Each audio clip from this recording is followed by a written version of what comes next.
Grandma, leave here, now. My grandson grabbed my arm in panic at what I thought was just a family birthday party. His eyes were wide with fear, and he was practically dragging me toward the exit. I was confused. The evening had been lovely. Great food, expensive wine, interesting conversations about my real estate business. Why was Tyler so desperate to get me out of there? Please, he whispered urgently, just trust me. Something's very wrong. I'd never seen him like this before. In 20 years, Tyler had never lied to me, never steered me wrong. So despite everyone calling after us, despite the awkward stares, I followed him outside. What he told me in that parking lot changed everything.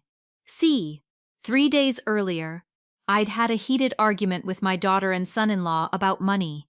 They wanted me to invest in another one of his schemes, and I'd refused. The confrontation got ugly, and they'd stormed out of my house, but I never imagined how far they'd go to get what they wanted. I never suspected what they'd been planning all along, and I definitely never expected to discover just how many people were involved in what happened next. By the time this story is over, you'll see how a simple family disagreement turned into something so much darker, how trust can be weaponized, how desperation can drive people to unthinkable acts, and how sometimes the people you'd least expect become your greatest allies. Before we continue, please leave a comment telling us where you're watching from and subscribe to Never Too Old channel. We're creating a community of incredible women who know that our best chapters can happen at any age. Now, back to the story. The front door slammed so hard it rattled the picture frames on my hallway wall.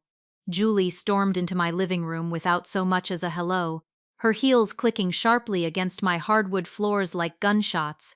Mom, we need to talk, right now. I set down my afternoon tea and folded the property management newsletter I'd been reading. At 69, I'd learned that when someone burst into your home making demands, the best response was calm deliberation. Good afternoon to you too, sweetheart. Would you like some tea? This isn't a social visit. Julie dropped her designer purse on my coffee table with deliberate force. Brad has an incredible opportunity, and we need your help. Behind her, Brad Hayes shuffled through my doorway, looking uncomfortable. My son-in-law had the demeanor of a man who'd rather be anywhere else, which told me everything I needed to know about whose idea this visit really was. What kind of opportunity? I asked, though I already suspected the answer. Julie's eyes lit up with the same fervor I'd seen too many times before. A tech startup. Revolutionary food delivery using AI and blockchain technology. Brad's been selected as a founding investor. I walked to my home office, my slippers silent on the Persian rug I'd bought after selling my first apartment building. The filing cabinet opened with a familiar metallic whisper. The folder labeled Brad Hayes Investments 2018-2025 felt heavier each time I pulled it out. Revolutionary, you say? I spread the documents across my dining room table. Like the cryptocurrency mining operation was revolutionary? Brad's face flushed red. Mom, that was different. The market crashed unexpectedly.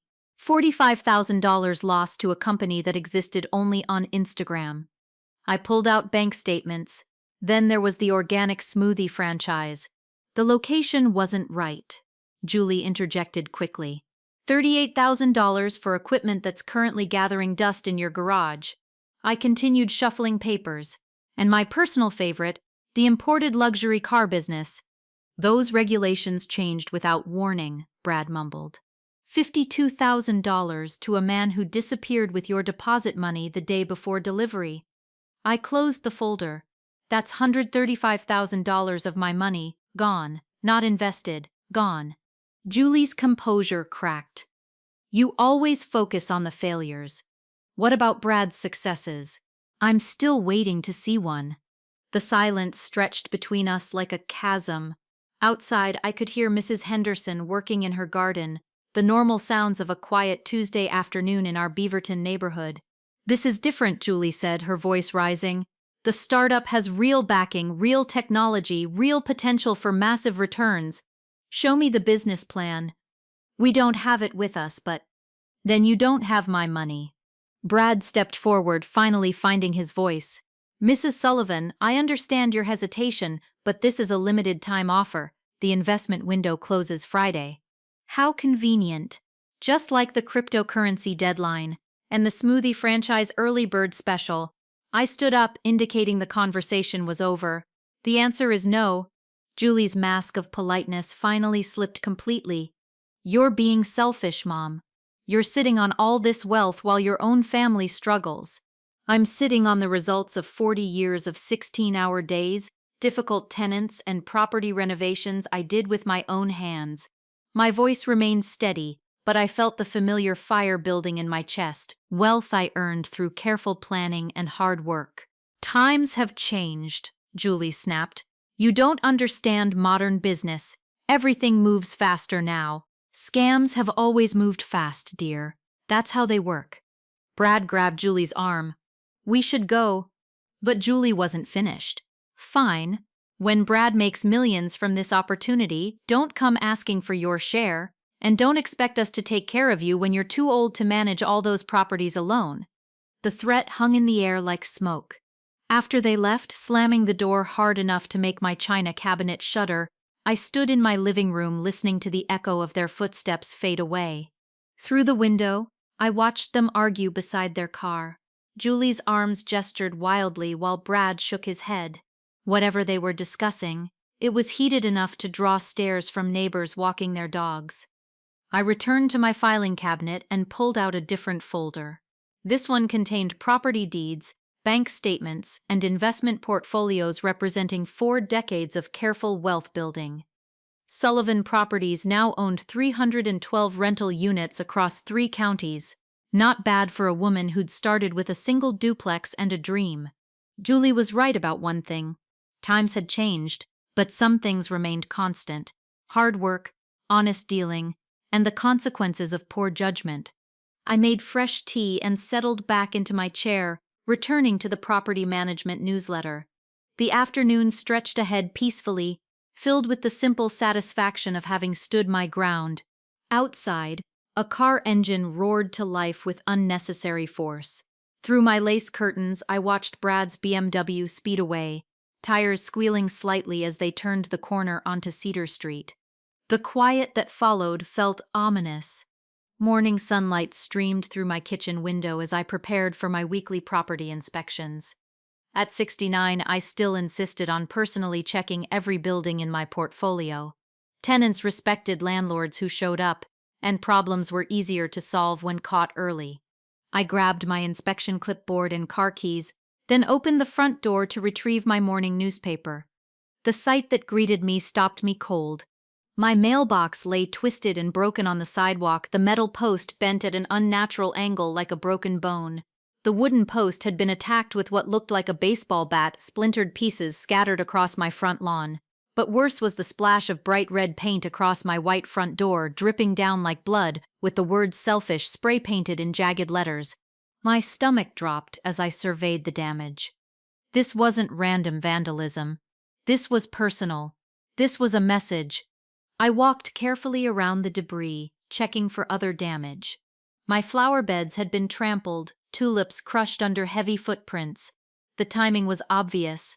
Sometime between midnight and dawn, after our confrontation yesterday afternoon. Patricia, dear God, what happened?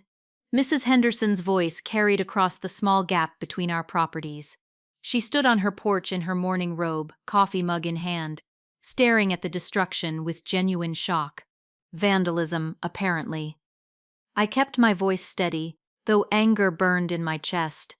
I heard the noise around 2 a.m., thought it might be raccoons getting into garbage cans again. She stepped closer to her property line.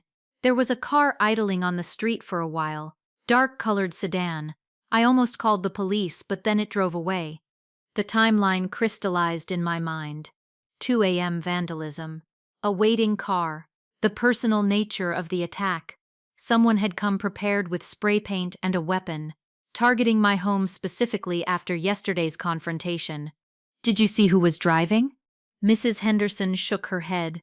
Too dark, and I wasn't wearing my distance glasses, but the engine sounded expensive, not one of those little economy cars. Brad drove a BMW. Expensive engine, dark blue paint that could look black at night. I pulled out my phone and called the non-emergency police line. Vandalism required documentation, especially when I suspected who was responsible. "I'll be a witness if you need one," Mrs. Henderson offered.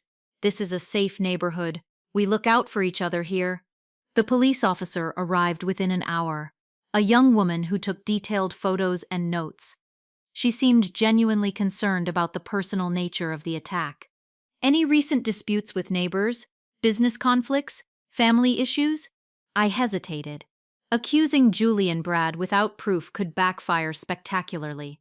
But the pattern was obvious to anyone who understood family dynamics. "I had a disagreement with my daughter and son-in-law yesterday afternoon. About money." The officer's expression shifted to understanding. She'd probably seen similar cases before. "We'll file a report and increase patrols in the area." "Do you have security cameras?" "No, but I'm thinking about installing some." After she left, I stood in my driveway staring at the damage. The broken mailbox could be replaced, the paint could be cleaned off, but the violation felt deeper than property damage. They'd attacked my home, my sanctuary, the place where I'd built my life after my husband died. My phone buzzed. Text message from Julie. "Hi, Mom. Hope you slept well. Thinking about our conversation yesterday. Maybe we were all too emotional. Could we try again?" The casual tone, the fake concern, the complete absence of any reference to the vandalism. Either she was genuinely unaware of what had happened, or she was an accomplished actress. I decided not to respond immediately. Instead, I called the property management company I used for maintenance emergencies. "Mike, it's Patty Sullivan. I need a cleanup crew and a new mailbox installation today, and get me 3 quotes on security camera systems." "Everything okay, Mrs. Sullivan?" "Just some unexpected property damage. Nothing I can't handle." By afternoon, the paint was gone and a new mailbox stood in place of the destroyed one. The security camera installer would come Thursday, but the message had been delivered clearly: cross Julie and Brad, and there would be consequences. I spent the evening reviewing my property portfolio, calculating exactly how much wealth they thought they were entitled to inherit. Sullivan Properties was worth approximately $8.2 million in current market value. The rental income provided a comfortable living while building long-term equity. This wasn't just about Brad's latest scheme. This was about control, about forcing me to subsidize their lifestyle through intimidation and family guilt. My phone rang at 9 p.m., Julie's name on the caller ID. "Hi, Mom. I heard from Mrs. Peterson that there was some vandalism in your neighborhood last night. Are you okay?" Mrs. Peterson lived 4 houses down. She couldn't have seen my mailbox from her front window. Someone had told Julie about the damage, or Julie already knew because she'd been involved. "I'm fine, dear. Just some random property damage." "That's terrible. You should really consider moving to a safer area. Maybe somewhere closer to us where we could keep an eye on you." The suggestion felt less like concern and more like another attempt at control. Move closer to them. Become more dependent. More vulnerable to pressure. "I'm very happy where I am." "Well, if you change your mind, we know a great realtor who specializes in senior housing transitions." After hanging up, I sat in my kitchen with a cup of tea, thinking about patterns. Yesterday's confrontation, last night's vandalism, today's fake concern and suggestion that I move to a safer area. This wasn't ending with one angry visit. Julie and Brad had started something they intended to finish. Time to start documenting everything. 3 days passed in deceptive calm. I installed the security cameras, replaced my damaged tulips, and returned to my normal routine of property inspections and tenant communications. But I remained alert, watching for the next move in whatever game Julie and Brad were playing. The call came Friday morning while I was reviewing rental applications. "Mom, I owe you an apology." Julie's voice carried a warmth I hadn't heard in months. "Brad and I talked, and we realized we came on too strong Tuesday. We were stressed about finances, and we took it out on you unfairly." I set down my coffee cup, instantly suspicious. Julie never apologized. Even as a child, she'd found ways to justify her behavior rather than admit fault. That's thoughtful of you to say. We want to make it right. Brad's birthday is tomorrow, and we're having a small family celebration. Nothing fancy, just dinner at Riverside Grill. Tyler will be there, and he specifically asked if Grandma could come. The mention of my grandson stirred something protective in my chest. Tyler had always been different from his parents, grounded and honest where they were calculating and manipulative. If he wanted me there, how could I refuse? What time? 7 o'clock. And Mom, please don't bring a gift. Your presence is gift enough. After hanging up, I sat in my home office considering the invitation. The timing felt convenient. 3 days after our confrontation, 1 day after my security cameras were installed, suddenly they wanted family reconciliation. But Tyler's request complicated things. At 20, he was the one bright spot in an increasingly troubled family dynamic. A business major at Portland State, he'd shown genuine interest in learning about property management and seemed to understand the value of hard work. I decided to accept, but carefully. Riverside Grill was a public restaurant, not their home where they could control the environment. Other diners would be present. What could they really do in such a setting? Saturday evening, I chose my outfit with deliberate care. Conservative navy dress, comfortable shoes, small purse containing my phone, keys, and credit cards. I left my checkbook at home, along with any documents they might pressure me to sign. The taxi dropped me at Riverside Grill at exactly 7 o'clock. Through the restaurant's large windows, I could see Julie and Brad at a corner table, along with several people I didn't recognize. The gathering looked larger than the small family celebration Julie had described. Tyler spotted me first as I entered the restaurant. At 20, he'd inherited his grandmother's height and his grandfather's steady demeanor. His smile when he saw me was genuine, untainted by his parents' recent manipulations. "Grandma Patty!" He wrapped me in a hug that felt like the most honest greeting I'd received all week. "I'm so glad you came. Wouldn't miss your father's birthday, sweetheart. How are finals going?" "Brutal, but manageable. I've been thinking about our conversation last month about property valuation methods. I have some questions for you later." Julie appeared beside us, wearing an expensive dress I'd never seen before. "Mom, you look wonderful. Come meet everyone." The table had been set for 10 people, not the intimate family dinner I'd expected. Brad's colleagues from his latest consulting job sat alongside neighbors I vaguely recognized. The wine selection impressed me, bottles that probably cost more than most people's weekly grocery budget. "Mrs. Sullivan, so wonderful to finally meet you." A man in an expensive suit extended his hand. "Brad's told us so much about your real estate empire. Quite an accomplishment for someone who started with nothing." The comment felt loaded, though I couldn't identify exactly why. How did Brad's work colleagues know details about my business background? As dinner progressed, the conversation repeatedly returned to real estate investments, market trends, and retirement planning. The questions felt rehearsed, as if these people had been briefed on topics designed to engage me in discussion. "Tyler tells us you built your portfolio through incredible discipline," one woman commented. "Always paying cash, never over-leveraging. Such old-school wisdom in today's credit-driven market." I glanced at Tyler, who was focused intently on his dinner, not participating in the real estate discussion. Something about his posture suggested discomfort. The wine flowed freely throughout the meal. My glass seemed to refill itself whenever I wasn't paying attention, though I'd only taken small sips. Julie and Brad kept proposing toasts. To family, to success, to second chances, to the future. By the third course, I felt unusually relaxed despite my earlier caution. The wine was exceptional, smooth and rich, probably aged longer than some of the dinner guests had been alive. Even my suspicions about the evening's true purpose seemed less important now. "Grandma, could I talk to you privately for a minute?" Tyler's voice cut through my wine-induced haze. "Outside?" Something in his tone triggered an alarm I'd learned to trust over 40 years in business. When someone you trusted completely suddenly sounded urgent, you listened. "Of course, sweetheart." I started to rise from my chair, but Julie immediately appeared beside me. Tyler, what's wrong? We haven't even had cake yet. Just need some air.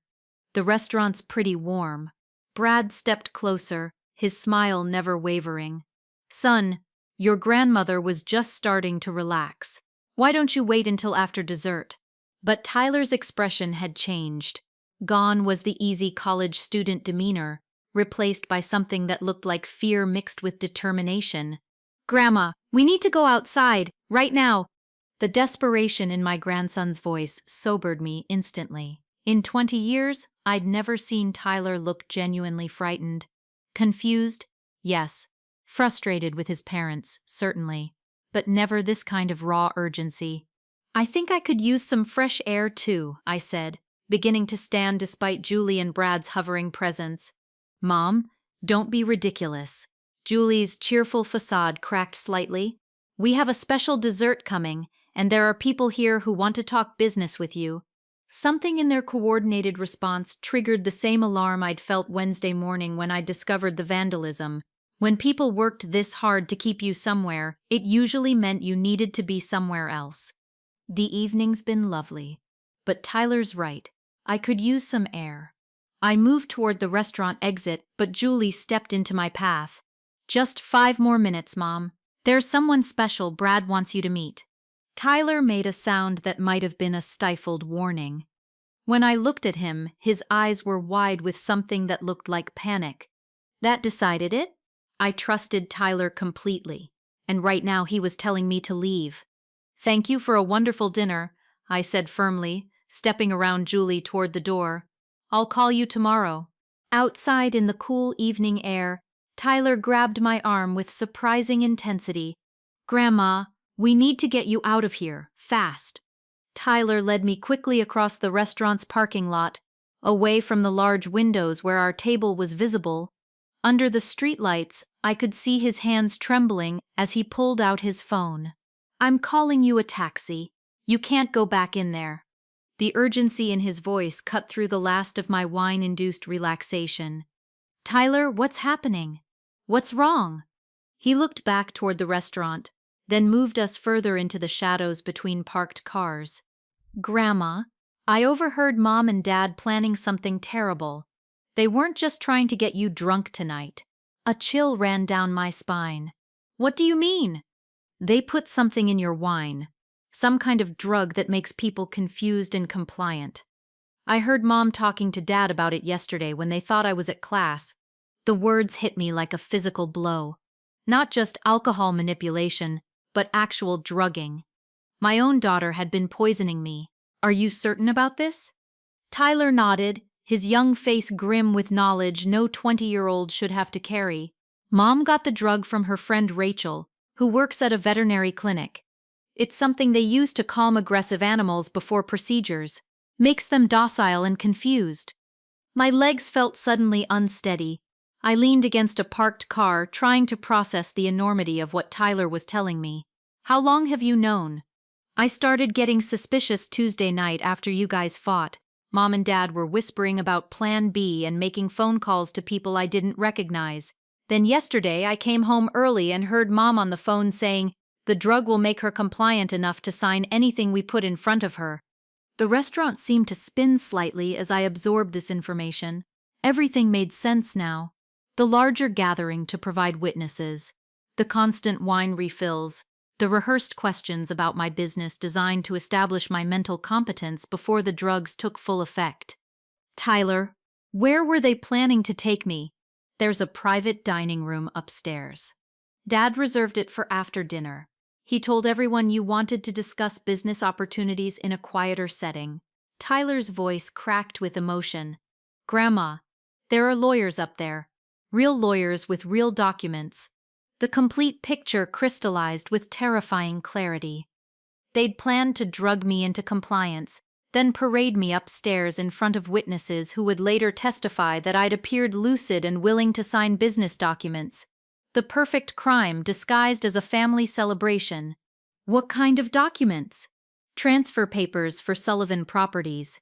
They want you to sign over controlling interest in your business to Dad, with Mom as backup trustee. The lawyers have been working on it all week. I felt physically sick, not just from whatever drug they'd given me, but from the calculated betrayal it represented. My own daughter had orchestrated an elaborate scheme to steal everything I'd built. How much of the wine did I drink? Tyler looked worried. Too much. Your speech was starting to slur when I got you outside. The drug works fast once it's in your system. A taxi pulled into the parking lot, its headlights sweeping across us. Tyler waved it over quickly. Grandma, you have to go home and call the police. Tell them you've been drugged. Get a blood test done tonight while the evidence is still in your system. As I climbed into the taxi, Tyler leaned down to the window. I'm sorry I couldn't warn you sooner. I wasn't sure they'd actually go through with it until I saw them putting something in your wine glass. You saved me, sweetheart. You saved everything I've worked for. Through the taxi's rear window, I watched Tyler walk slowly back toward the restaurant, his shoulders heavy with the burden of what he'd just done. He was walking back into a family that would never forgive him for protecting me. The taxi driver glanced at me in the rearview mirror. You okay, ma'am? You look a little pale. I need to go to Legacy Emanuel Hospital. Emergency room. As we drove through the night streets of Portland, I used my phone to call 911 and report that I'd been drugged at Riverside Grill. The dispatcher took detailed information and promised to send officers to both the restaurant and the hospital. By the time we reached the emergency room, I could feel the drug's effects more strongly. My thoughts felt fuzzy around the edges, and simple tasks like walking required concentrated effort, but my memory remained sharp enough to provide clear details to the police officers who met me there. The blood test confirmed Tyler's warning. Ace-promazine, a veterinary sedative commonly used on large animals, in the dosage they'd given me. It would have rendered me compliant and confused for several hours, perfect for signing documents I'd never agree to while sober. Mrs. Sullivan, this is attempted fraud at minimum, possibly attempted kidnapping depending on their intentions, the investigating officer explained. We'll need to coordinate with the district attorney's office. I gave them Tyler's contact information and detailed statements about the evening's events.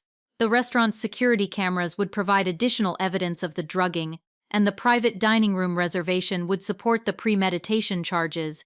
At 2 a.m., a nurse helped me to a taxi for the ride home. The drug was wearing off, but exhaustion had replaced the confusion. As we turned onto my street, I saw police cars parked outside Julie and Brad's house 6 blocks away. My phone buzzed with a text from Tyler. Police arrested Dad. Mom's being questioned. I told them everything. Are you safe? I typed back with fingers that still felt clumsy. Safe at home. Thank you for saving me. I love you. Love you too, Grandma. Mom and Dad will never forgive me, but what they tried to do was wrong. Sitting in my kitchen at 3 a.m. with a cup of tea, I stared at the security camera monitors I'd installed just days earlier. The screens showed empty driveways and quiet streets, but I knew everything had changed. My daughter had tried to drug and rob me. My son-in-law faced criminal charges, and my grandson had sacrificed his relationship with his parents to protect me. This wasn't over.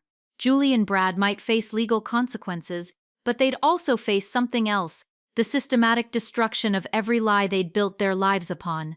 Time to show them what happened when you declared war on someone who'd built an empire from nothing.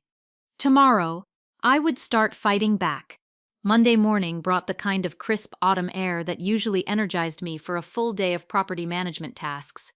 Instead, I sat at my kitchen table with newspaper clippings, police reports, and a growing sense of cold determination. The Portland Tribune's business section contained a small article. Local real estate executive faces fraud charges. Brad's arrest had made the news, though the details were minimal. Julie wasn't mentioned by name, but anyone in Beaverton's tight business community would connect the dots quickly. My phone had been ringing since 7 a.m. Fellow property owners, business associates, and longtime tenants calling to express concern and offer support. Word traveled fast in our industry, especially when it involved someone who'd been part of the community for 4 decades. Patricia, I just heard the news. Are you all right? This from Harold Martinez, who owned 12 commercial properties downtown and had been my friendly competitor for 20 years. I'm fine, Harold. Just dealing with some family issues that got out of hand. If you need anything, legal advice, emotional support, someone to watch your properties while you handle this mess, just call. Similar conversations filled my morning. The contrast was stark. While strangers offered genuine help, my own daughter had tried to drug and rob me. The irony wasn't lost on me. By noon, I'd received calls from 6 different attorneys offering their services. Word about substantial real estate assets under threat spread quickly through legal circles. I selected Maria Santos, a family law specialist with a reputation for ruthless efficiency in financial crimes cases. Mrs. Sullivan, the criminal charges are just the beginning, Maria explained during our afternoon meeting. We need to protect your assets immediately. Your daughter has power of attorney for medical decisions, correct? Yes, but only medical. We need to revoke that and establish new legal protections. People who attempt financial fraud once will try again, especially if they avoid serious criminal penalties. Maria's office overlooked the Willamette River, and as we talked, I watched barges moving slowly downstream. Steady progress, like building a business one property at a time, like dismantling someone's life, one documented lie at a time. There's something else, I said. Before we focus on legal protection, I want to understand exactly how deep their deception goes. Maria raised an eyebrow. What do you mean?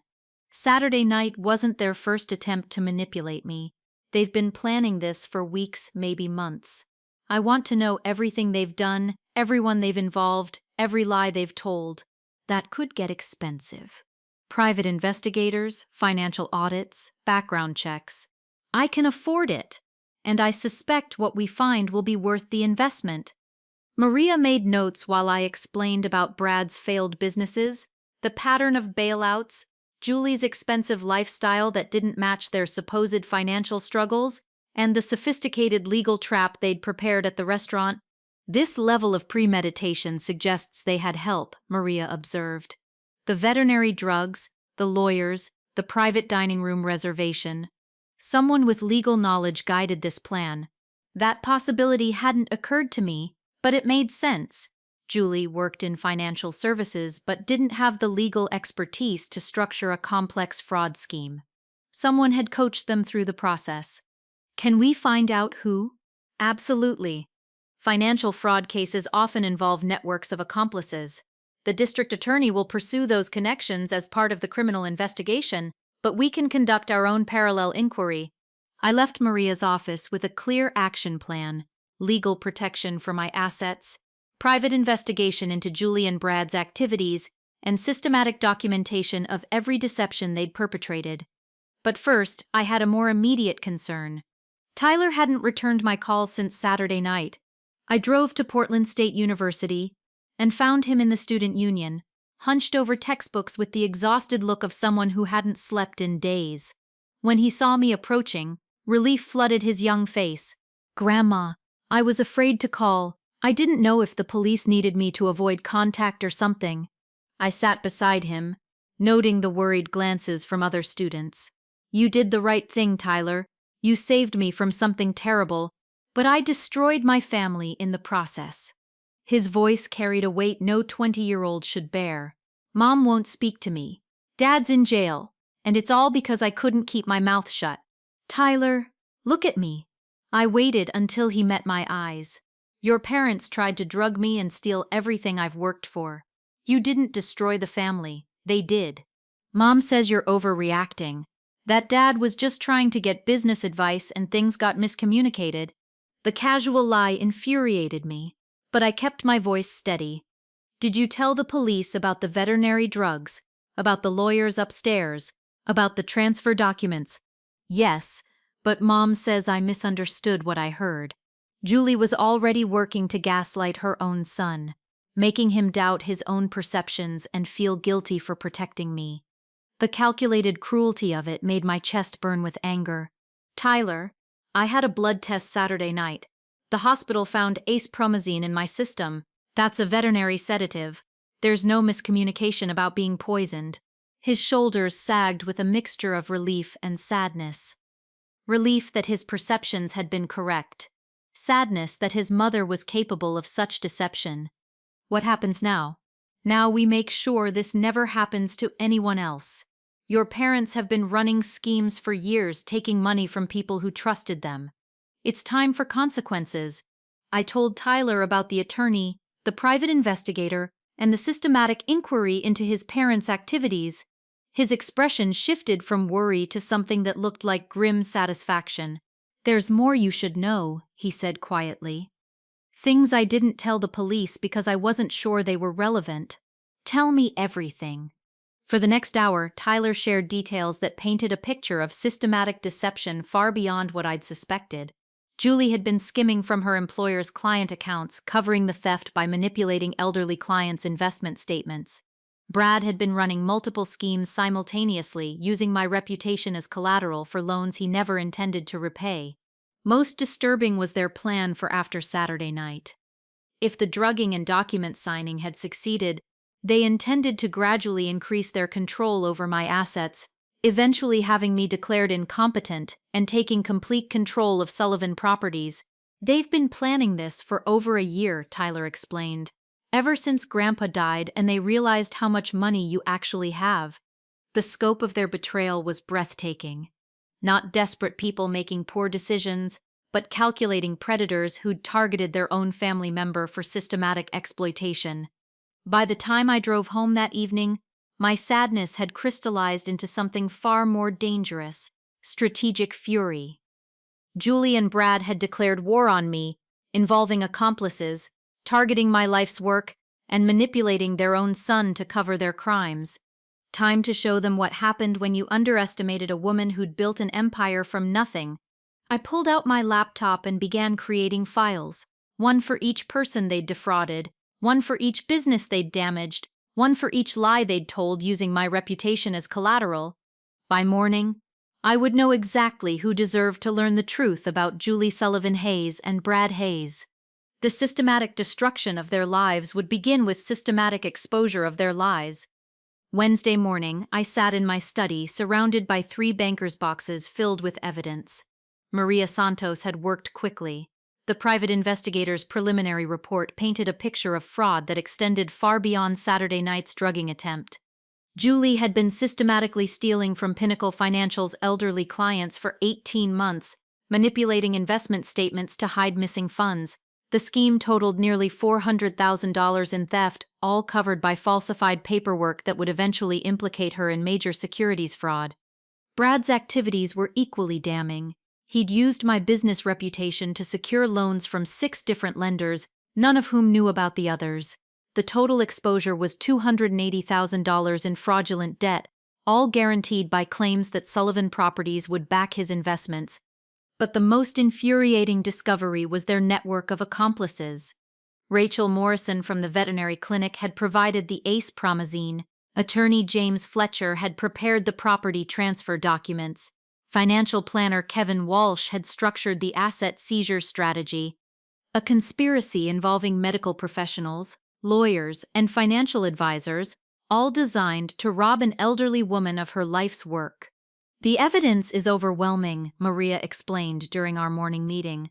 "The district attorney wants to expand the charges to include racketeering. This wasn't just fraud, it was organized criminal activity." "What about the accomplices?" "Rachel Morrison has already agreed to cooperate in exchange for reduced charges. She's providing details about how Julie recruited her and what drugs were supplied. James Fletcher is fighting the charges, but his law license is in serious jeopardy."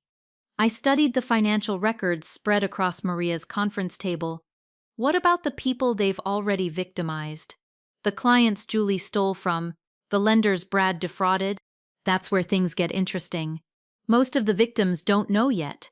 Julie's been maintaining the fiction that their investments are performing normally. Brad's been making minimum payments on the fraudulent loans using money from new schemes. An idea began forming, cold and precise. What would happen if the victims learned the truth simultaneously? Maria's eyes sharpened. Financial panic. Julie's clients would demand immediate account audits. Brad's lenders would call in their loans immediately. The house of cards would collapse in a matter of days. How quickly could we contact all the victims? Patricia, I have to advise caution here. Vigilante justice can backfire legally. The district attorney's office prefers to control information flow in cases this complex. I understood Maria's concern, but she didn't understand the depth of my anger. I'm not talking about vigilante justice. I'm talking about truth-telling. These people deserve to know they've been victimized. What exactly do you have in mind? I opened my laptop and showed Maria the spreadsheet I'd compiled overnight. 18 clients Julie has stolen from, 6 lenders Brad has defrauded, all their contact information, account details, and documentation of the specific crimes committed against them. You want to notify them directly? I want to give them information they need to protect themselves. What they do with that information is their choice. Maria reviewed my spreadsheet, her expression shifting from concern to grudging admiration. This is remarkably thorough. How did you compile all this? 40 years in business teaches you how to research financial relationships. Plus, the private investigator was very thorough. If we do this, it has to be done carefully. Anonymous tips, documented evidence only, no emotional appeals or personal attacks. I had already prepared the packages, 18 manila envelopes for Julie's victims, each containing copies of account statements, bank records, and documentation proving the theft of their money. 6 packages for Brad's lending victims, showing the web of fraudulent guarantees and false collateral claims. Professional courier service? Maria asked. Same-day delivery to all 24 recipients. They'll have the evidence by 5 p.m. today. Patricia, you understand this will destroy Julie and Brad completely? Their careers, their finances, their reputations, everything? I thought about Saturday night, the careful planning, the veterinary drugs, the lawyers waiting upstairs, the systematic effort to steal 40 years of my work through fraud and manipulation. They destroyed themselves when they chose to become criminals. I'm just making sure their victims have the information they need. The courier service picked up the packages at 2 p.m. By evening, 18 elderly clients would discover their trusted financial advisor had been stealing from them. 6 lenders would learn their loan guarantees were fraudulent. The network of lies Julie and Brad had built would collapse under the weight of documented truth. My phone rang at 6:30 p.m. Unknown number. Mrs. Sullivan? This is Margaret Chen from Pinnacle Financial. I received some very disturbing information about Julie Hayes today.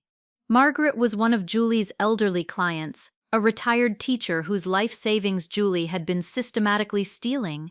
What kind of information, Margaret? Bank records showing money missing from my investment account. Nearly $30,000 over the past year. The documentation suggests Julie has been transferring funds to personal accounts without authorization. Have you contacted Pinnacle Financial's management? I called immediately. They're launching an emergency audit of all Julie's client accounts. Other clients have been calling with similar concerns all afternoon. Similar conversations filled my evening. Julie's victims comparing notes, discovering the scope of their losses, coordinating their response. Brad's lenders were equally active, demanding immediate loan payments and threatening legal action. At 9 p.m., Tyler called. Grandma, something's happening. Mom came home crying, saying she'd been suspended from work pending investigation. Dad's frantically calling lawyers, saying something about loan fraud charges. Did you? I gave their victims information they deserved to have. What they chose to do with that information was their decision. Mom's talking about bankruptcy. Dad's saying they might have to sell the house. They're blaming you for destroying their lives. The irony was perfect. Tyler, they destroyed their own lives by choosing to become criminals. I just made sure their crimes had consequences. Are you going to press charges for the drugging? The district attorney is handling criminal charges. But this isn't about revenge, Tyler. It's about justice. Your parents have been hurting innocent people for years. Now those people can protect themselves. After hanging up, I sat in my kitchen with a cup of tea, listening to my phone ring continuously. Reporters wanting statements, lawyers offering services. business associates expressing support. Through my window, I could see Mrs. Henderson working in her garden under the porch light. Normal life continuing while Julie and Brad's world collapsed around them. Tomorrow would bring more consequences. Pinnacle Financial would fire Julie and report her to law enforcement. Brad's lenders would demand immediate payment of $280,000 in fraudulent loans. The house of cards they'd built through lies and theft would finish collapsing. But tonight, I felt something I hadn't experienced since Saturday's drugging attempt. Peace. Justice wasn't revenge. It was accountability. And after years of enabling their failures, I'd finally stopped protecting Julie and Brad from the consequences of their choices. The phone rang again. This time, I recognized the number. Harold Martinez, my longtime business colleague. Patricia, I've been hearing disturbing rumors about your family situation. Are you all right? I'm fine, Harold. Better than I've been in years. If you need anything, business support, character references, someone to handle property management while you deal with this situation, just ask. The contrast was striking. While my daughter faced criminal charges for stealing from elderly clients, my actual peers in the business community were offering genuine support and assistance. Family wasn't about blood relations, it was about trust, loyalty, and shared values. Julie and Brad had forfeited their place in my family when they chose to drug and rob me. Tyler, who'd risked everything to protect me, remained family. The rest could face the consequences of their choices alone. 2 weeks later, I sat in my kitchen reading the morning paper with a satisfaction I hadn't felt in years. The headline read, "Local financial advisor sentenced to 5 years for elder fraud." Julie had pled guilty to 18 counts of securities fraud. Brad received 3 years for loan fraud and conspiracy. Both faced restitution orders totaling nearly $700,000, money they didn't have and never would. Rachel Morrison lost her veterinary license. James Fletcher was disbarred. The entire conspiracy had unraveled exactly as I'd planned. Tyler knocked on my front door at 10 a.m., looking healthier than he had in months. "The house sold yesterday," he said, settling into the chair across from my kitchen table. "Mom and Dad are moving to a studio apartment in Gresham. Dad's working at a furniture warehouse. Mom's applying for retail jobs. How are you handling all this?" Honestly, I'm relieved. Living with their schemes and lies was exhausting. Now everything's out in the open. What about college? Tyler smiled, the first genuine happiness I'd seen from him since this ordeal began. "That's why I'm here. I want to work for Sullivan Properties while I finish my business degree. Learn the real estate business from someone who built it honestly." My chest warmed with pride. I'd like that very much. "There's something else. Mom asked me to give you this." He handed me a sealed envelope. Inside was a single sheet of paper with Julie's handwriting. "I'm sorry for what we tried to do to you. You were right about everything. Please take care of Tyler. No excuses, no justifications, just acknowledgement and a mother's final request. She knows she lost the right to ask you for anything," Tyler explained, "but she still loves me enough to make sure I'm okay." Through my window, I watched Mrs. Henderson watering her flowers. Life had returned to normal rhythms, but everything had changed. I'd learned that family meant Tyler, who'd risked everything to protect me. It meant neighbors like Mrs. Henderson, who'd witnessed vandalism and spoken truth. It meant business colleagues who'd offered genuine support. It didn't mean people who'd drug you and try to steal your life's work, regardless of blood relations. "Tyler, how would you feel about learning property management from the ground up, starting with maintenance calls and tenant relations?" His face lit up. "I'd love that. I want to build something real, something honest, like you did." That afternoon, we drove to my first rental property, a small duplex I'd bought 40 years ago with borrowed money and determination. The same building where Sullivan Properties had begun. "This is where it all started," I told Tyler as we stood on the front porch. "One property, one tenant, one honest transaction at a time. And now? Now it's yours to learn from and eventually inherit, if you want it." Tyler's eyes filled with tears. "Grandma, I promise I'll never let you down like they did." I know you won't, sweetheart. You already proved who you are when it mattered most. As we walked through the property, Tyler asking thoughtful questions about maintenance schedules and tenant screening, I felt something I hadn't experienced in years: hope for the future. Justice hadn't been about revenge. It had been about accountability, truth, and protecting the people who deserved protection. Julie and Brad were facing consequences for their choices. Their victims had recovered their stolen money. The conspiracy had been exposed and dismantled. Most importantly, Tyler had learned that integrity mattered more than easy money, that building something real required hard work and honest dealing. Standing in the late afternoon sunlight with my grandson, I realized the greatest victory wasn't destroying Julie and Brad's lies. It was ensuring the next generation understood the difference between right and wrong. Sullivan Properties would continue with someone who shared my values. The empire I'd built would survive in honest hands. That evening, Tyler and I sat on my front porch, planning his training schedule and discussing property management strategies. Mrs. Henderson waved from her garden. Business colleagues called with new opportunities. Life moved forward, built on truth instead of lies, honesty instead of schemes. Sometimes the greatest kindness was refusing to enable destructive behavior. Sometimes love meant letting people face the consequences of their choices. Julie and Brad had chosen fraud and manipulation. They'd earned imprisonment and bankruptcy. I'd chosen truth and accountability. I'd earned peace and the respect of my community. Tyler had chosen integrity over family loyalty. He'd earned a future built on solid ground. As the sun set over Beaverton, I understood that justice served was healing completed. The story was finished, but the legacy would continue in honest hands. So, that's my story. I'd love to hear what you think. Was my response to Julie and Brad's betrayal justified? Or did I go too far in exposing their crimes?